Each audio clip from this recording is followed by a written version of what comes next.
Oke guys, terima kasih udah klik video ini dan selamat datang di YouTube channel aku.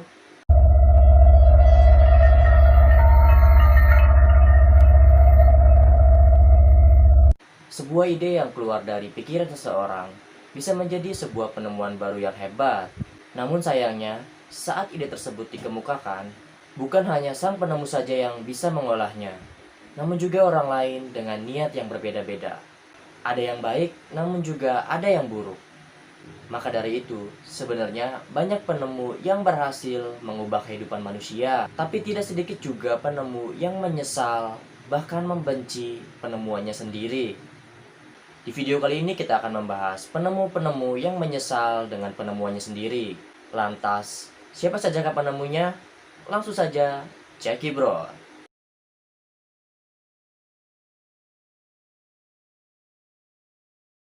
Penemu yang pertama ada Albert Einstein dan J. Robert Oppenheimer.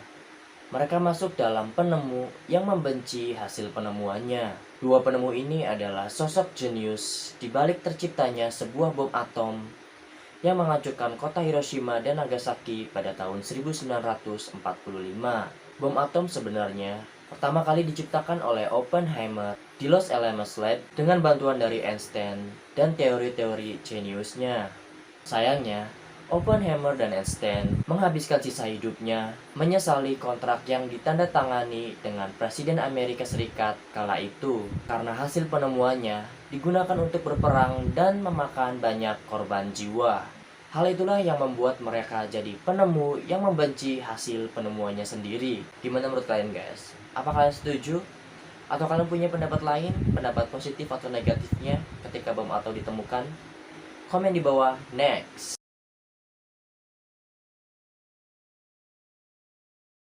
Selanjutnya ada penemu yang bernama Mikhail Kalashnikov. Mikhail Kalashnikov masuk dalam daftar penemu yang membenci hasil penemuannya sendiri. Mikhail adalah pencipta sebuah senjata legendaris, yaitu senjata AK-47 yang memiliki damage sangat besar, namun dengan harga yang sangat murah. Namun, hasil penemuan Mikhail ini menjadi sebuah penyesalan karena digunakan untuk peperangan selama Perang Dunia Kedua. Bahkan, dirinya juga cukup lama hidup sebelum meninggal tahun 2014 lalu. Dalam arti, dia menyaksikan bagaimana hasil penemuannya disalahgunakan untuk peperangan yang terjadi hingga saat ini.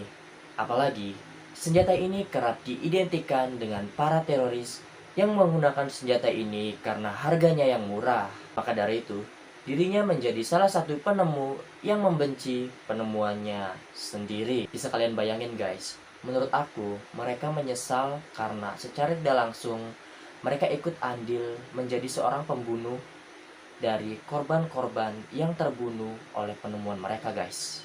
Ya walaupun mungkin tujuan awal mereka bukan seperti itu kan. Gimana menurut kalian? Oke, next.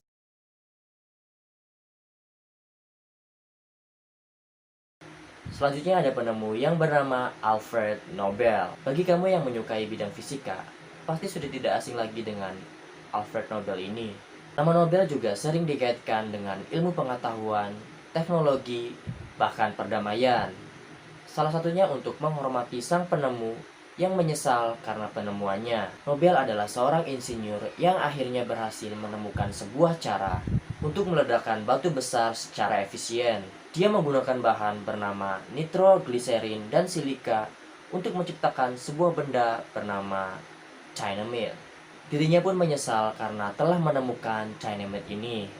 Dan sebelum meninggal, Nobel pun berkomitmen untuk menyumbangkan royaltinya dalam bentuk sumbangan dan hadiah bagi orang yang membawa pengaruh baik untuk dunia, yang sekarang dikenal sebagai penghargaan Nobel hingga saat ini. Gimana menurut kalian? Next.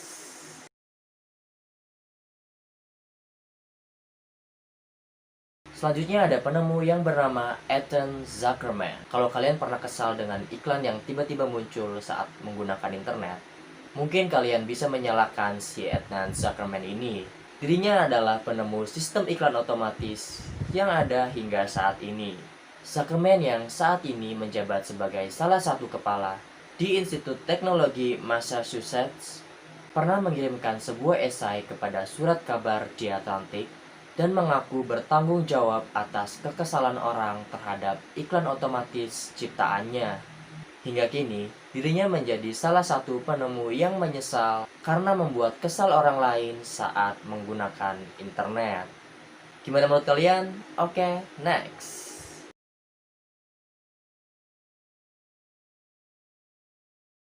Selanjutnya ada penemu yang bernama Vincent Conner. Kalau kalian suka mengetik menggunakan Microsoft Office, maka kalian gak asing lagi dengan font Comic Sans. Comic Sans adalah salah satu font yang mempunyai desain mirip dengan tulisan anak-anak atau ala buku komik pada umumnya. Pada awalnya, Vincent menciptakan font ini sebagai alternatif bagi font lain yang bergaya kaku. Contohnya Times New Roman. Namun, sayangnya banyak orang yang tidak menyukai bahkan membenci font ini. Vincent juga gak menyangka kalau penemuannya bakal sepopuler itu. Dan ia sekaligus menyesali hasil penemuannya sendiri. Kalau ilmuwan nyeselnya beda ya guys. Kalau ilmuwan itu nyeselnya tuh karena penemuannya. Padahal karena dia sudah menciptakannya pun itu udah sangat luar biasa cerdasnya kan. Karena kan gak semua orang bisa menciptakan hal tersebut. Gimana menurut kalian? Next.